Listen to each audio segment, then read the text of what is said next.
کیا ہوتا ہے جب ایک کامیاب کارپوریٹ لیڈر جو پاکستان کی معیشت کا چمکتا ستارہ سمجھا جاتا تھا سیاست کے میدان میں قدم رکھتا ہے؟ کیا وہ اپنے مقاصد میں کامیاب ہوتا ہے یا سیاست کی پیچیدہ دنیا میں اپنے اصولوں اور عزائم کو قربان کر دیتا ہے؟ یہ کہانی ہے اسد عمر کی، جنہوں نے ایک کامیاب کاروباری شخصیت سے ایک سیاستدان کا سفر طے کیا، لیکن ان کی کہانی کامیابیوں، ناکامیوں اور متنازع فیصلوں سے بھری ہوئی۔ اسد عمر 8 ستمبر 1961 کو راولپنڈی میں ایک فوجی خاندان میں پیدا ہوئے۔ ان کے والد غلام عمر ایک میجر جنرل تھے اور پاکستان کے پہلے نیشنل سیکیورٹی ایڈوائزر کے طور پر خدمات انجام دے چکے تھے۔ ان کے خاندان کی جڑیں فوجی روایات میں گہری تھی، لیکن اسد عمر نے اپنی راہ خود منتخب کرنے کا فیصلہ کیا۔ وہ اپنے 6 بھائیوں اور ایک بہن میں سب سے چھوٹے ہیں۔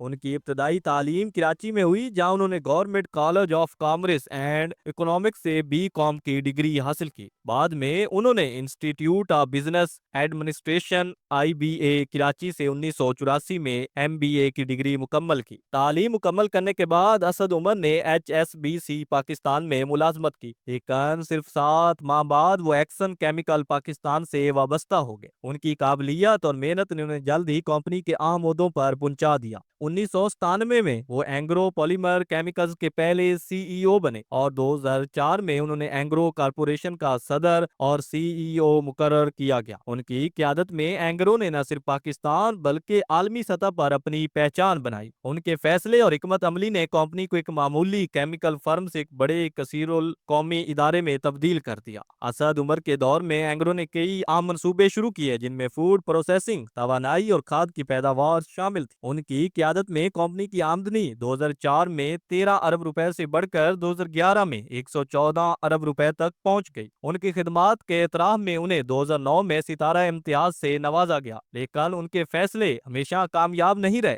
اینگرو پولیمر کے ایک منصوبے میں ناکامی کی وجہ سے کمپنی کو 300 ملین روپے کا نقصان اٹھانا پڑا، جسے وہ اپنی سب سے بڑی غلطی قرار دیتے۔ 2012 میں جب وہ صرف 50 سال کے تھے، اسد عمر نے اینگرو سے استعفیٰ دے دیا۔ یہ فیصلہ ان کے سیاسی سفر کا آغاز تھا۔ انہوں نے پاکستان تحریک انصاف (PTI) میں شمولیت اختیار کی اور جلد ہی پارٹی کے سینئر نائب صدر بن گئے۔ ان کی سیاست میں آمد کو عمران خان کی سب سے بڑی کامیابی قرار دیا گیا، کیونکہ اسد عمر کے کارپوریٹ تجربے اور معاشی بصیرت کو پارٹی کے لیے قیمتی اثاثہ سمجھا جاتا تھا۔ 2013 کے ضمنی انتخابات میں اسد عمر نے اسلام آباد کے حلقہ N48 سے کامیابی حاصل کی اور قومی اسمبلی کے رکن بنے۔ ان کی جیت نے انہیں عوام کے درمیان مقبول بنا دیا اور وہ PTI کے اہم رہنما کے طور پر ابھرے۔ 2018 کے عام انتخابات میں انہوں نے ایک بار پھر کامیابی حاصل کی۔ اس بار حلقہ N54 سے ان کی کامیابیوں کے باعث انہیں وفاقی وزیر برائے خزانہ، ریونیو اور اقتصادی امور مقرر کیا گیا،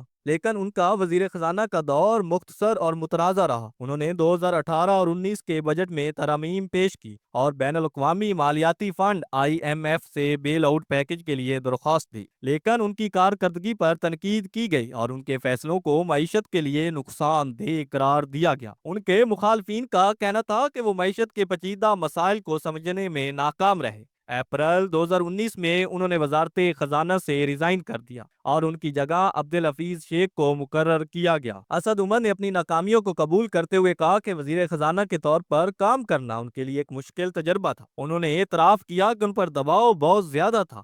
وہ اپنی جسمانی اور ذہنی صحت کا خیال رکھنے میں ناکام رہے، لیکن ان کے ناقدین کا کہنا تھا کہ ان کی ناکامی کی اصل وجہ ان کی معیشت کے بارے میں محدود معلومات اور فیصلہ سازی میں تاخیر تھی۔ وزارت خزانہ سے استعفیٰ دینے کے بعد اسد عمر کو دوبارہ کابینہ میں شامل کیا گیا اور انہیں وفاقی وزیر برائے منصوبہ بندی، ترقی اور خصوصی اقدامات مقرر کیا گیا۔